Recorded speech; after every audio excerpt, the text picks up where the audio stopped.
Welcome to the Florida High School 7v7 Association's weekly 2-minute drill. I'm Will Detter, Director of the Florida High School 7v7 Association, and each week we will highlight our member teams' outstanding performances on the field across the state of Florida. Let's begin with our Week 1 football record for our member teams.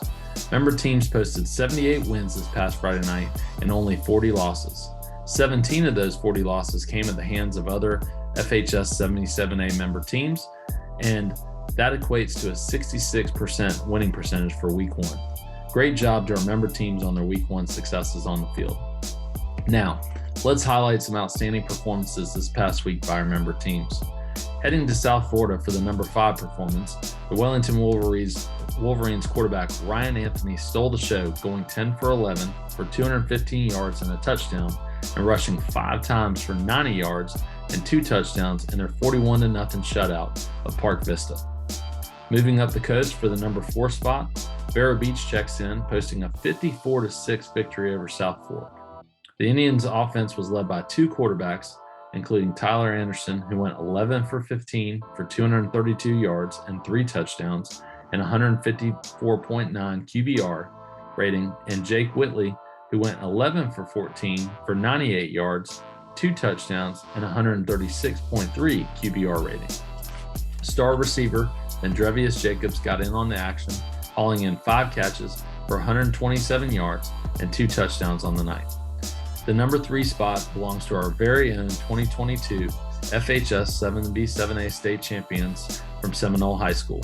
Luke Rucker started his season off right, going 10 for 13 for 179 yards and 157.9 QBR rating, while receiver Michael Key pulled in 4 catches for 64 yards and 2 touchdowns in their victory over Riverview.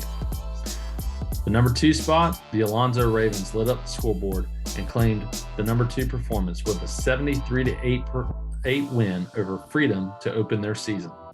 Terrell Russell only threw 7 times for 146 yards, but every one of them connected with his intended receiver, and 5 of them were touchdowns. The Week 1 number 1 performance goes to the Gaither Cowboys in Tampa and their 28-21 victory over crosstown opponent Steinbrenner. Quarterback Jace Nixon was 24 for 34 for 355 yards, 4 touchdowns, and a QBR of 143.6. LaDainian Farrell had 8 receptions for 127 yards and a touchdown. Eugene Wilson had 6 receptions for 118 yards and 2 touchdowns and an interception on defense. And Mike Coley rounded it out with 5 receptions for 95 yards and 1 touchdown. And now for the final whistle. Congratulations to Gaither head football coach Kirk Carson on this past weekend's victory. With that victory, Coach Carson is now the winningest head football coach in Gaither High School football history. Until next week, I'm Will Detter, and that was your 2-minute drill.